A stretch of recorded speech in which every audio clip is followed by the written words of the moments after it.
Dahil sa issue ng stage 4 na yan, kung totoo man o hindi, ay ito si Eloy Bugris, DDS ang binanatan. Kasi may mga kumukontra na dyan na baka daw hindi totoo, pero itong si Eloy Bugris, talagang sinasabi niyang confirm. Nitong nakaraan pa, at marami na raw siyang nakakausap. O ito, panoorin po natin si Eloy Bugris kung ano ang kanyang patunay. Bakit niya nasabi na itong nakaraan na stage 4 daw si Junior. Sinabi pa niyang confirm daw. Ngayon, yung mga kumontra sa kanya na mga DDS, kasi ang iba baka daw may mga nagpapakalat ng fake news. Eto, nabugrisan na rin niya. Eto, panoorin natin ang video. Kabilang parlor, confirm ni Daya. Hindi na talaga makuha siya ma-officially verify dahil takot. Takot ang mga taga St. Luke's. Pero kung sino sa inyo dyan, ang mga taga St. Luke's na talagang very patriotic, kung sino sa inyo dyan na merong sa may access sa mga medical records, para sa bayan, putang ina nyo, gabaan kayo sang Diyos. Kung ako, taga St. Luke's, no, kahit mawalan pa ko ng trabaho at mamatay ako kagad.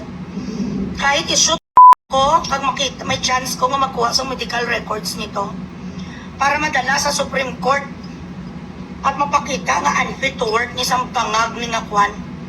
Ang pangag ni nga gago-gago nga presidente, gagawin ko talaga. I am going to do it for the team. Yan ang gagawin ko. Okay, so, maraming nagsasabi, kahapon ko pa ni gusto talaga mangbugres. Sa mga kapwa din yan, dyan DDS, no? Naku, ito na. Naninita kayo, kag nagasalita kayo nga ito lahat puro chismis, puro rumor, puro chororot. Dapat daw, pagsabihan talaga ang Malacanang, pagsabihan talaga ang mga otoridad, kag ito ang bilat sing Iloy nga gago, nga bangag, nga mag-make sang statement kung sino mo na ang doktor niya nga nagsabi nga fit to work siya ako sa ron, ako sa han. At dapat talaga daw i-officially nila i-announce. Ito ang tanong ko, kayo? Nag-a-addict kayo?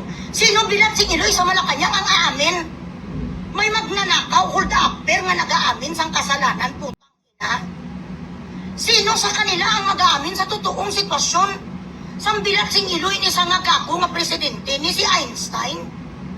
Mag-spirit of the glass na lang tayo pag magtanong sa bulang kristal. This is not a rumor. This is not something that we just invented. This is an exchange of ideas, and this is something that is already brewing. A thing that needs somehow to be announced officially by the people that's supposed to announce it, but denies and is rejecting the truth. So ano ang pwede natin gawin ng mga musang dito sa internet? Dito sa Facebook, sa Instagram, at kung saan-saan pa, to spread the fucking news that something is going on. Para mapag-usapan, para ma-pressure sila, para putang ina mag-trending sila, at para makagawa tayo baka pa malang sa ating dito bardagulan at pag-announce na nangangamoy na ang St. Peter, Naku. na ang bilat sing Iloy nga stage 4 cancer, totoo talaga yan. Kasi nung pumunta ni siya sa may Amerika, sa Johns Hopkins, may nagsabi na sa marami na ang nagsabi sa akin at marami na rin nag-report sa mga kapwa ko nga mga influencers na nagpagamot siya doon sa kanyang stage 4 cancer. Tapos ngayon tayo-tayo lang, iisa lang ang ating iglesia, wag naman sana tayo maging mayabang. Sitain niyo ang nag-post, ako isa na ko sa nag-post. Perkulon sa I do not post anything unless I have something on my hand, but I just couldn't divulge it to protect that person who works in that fucking hospital. May It could be source yan. traced up, it could be it could be somebody is gonna find out. Katulad yan sa kay Piatos na yan, hindi pwede masabing kanyang pangalan. Ay mamamatay siya kasi siyang pinadala doon sa bukid sa mga NPA. So kung may meron kayong gustong sabihin at against kayo bilat sing Iloy, sa kuno-kuno nga chismis ito sa Facebook, get on Facebook! Upang ina, sino sa atin ang hindi musang? Para riyas na tayo dito lahat ng mga nagalaway tayo sa trending. Nagalaway tayo sa mga kung ano-ano na naman ang lumalabas ng mga balita. We could not make or pressure or do anything when it comes to an official announcement of the Malacanang because that is something that they try to protect. Ano na lang ang mangyayari bilat sing Iloy kung i-announce na that he is not fit to work? What does it mean? It means that the very person that is protecting their jobs right now in their lives is going to be ousted. So bakit naman pala i-announce bilat sing Iloy sang alput nga si Claire nga nagatsupa sang tarugos ang taga Department of Justice? Nako po. Mga buaya ang kalaban natin kag mga hipopotamos. Mag-a-announce sila nga ang bilat sing Iloy nga presidente nagadulor ngayon sa ospital. Wala. Now I challenge all those DDS in St. Luke's. I'm challenging you.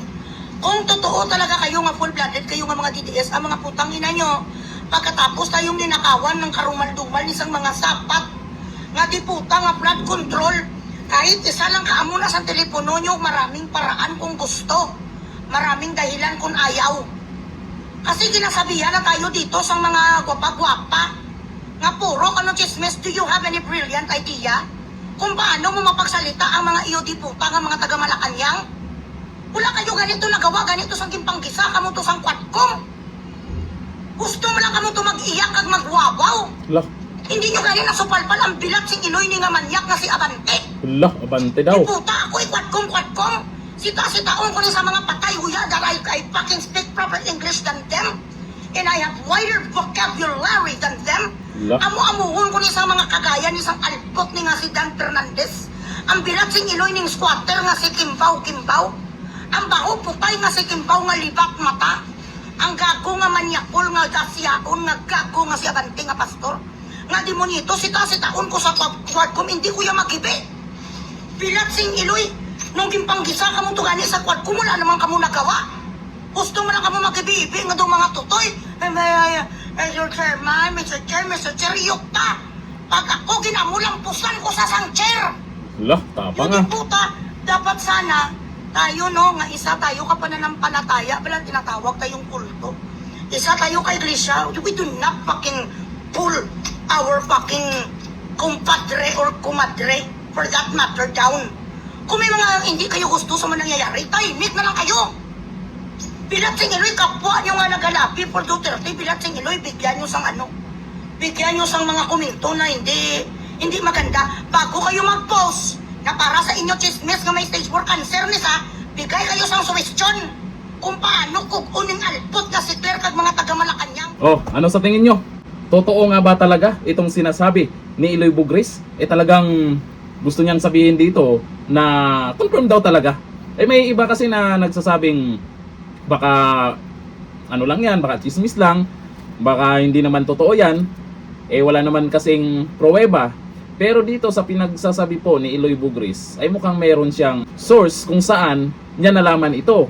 Meron nga siyang challenge dyan sa isang hospital na maglabas ng ebidensya or kung ano man yung pamamaraan para mailabas yung katotohanan. Hindi kasi natin maiwasan na may mga DDS din na nagdududa na rin at nag-alangan na maniwala dahil meron nga netong mga nakaraan, meron na ring mga nakasuhan ng NBI kasi di natin alam kung totoo ba o hindi yung mga pinupost nila. Ito kay Iloy Bugris, talagang pinanindigan niya itong sinasabi niya nakaraan tungkol po dyan sa di umano'y stage 4 na daw. Sa tingin nyo, totoo kaya ang kumakalat na balita at ang sinasabi ni Iloy Bugris tungkol sa stage 4 na yan? Comment tayo dyan. Hanggang dito na lang. Thank you. Bye-bye.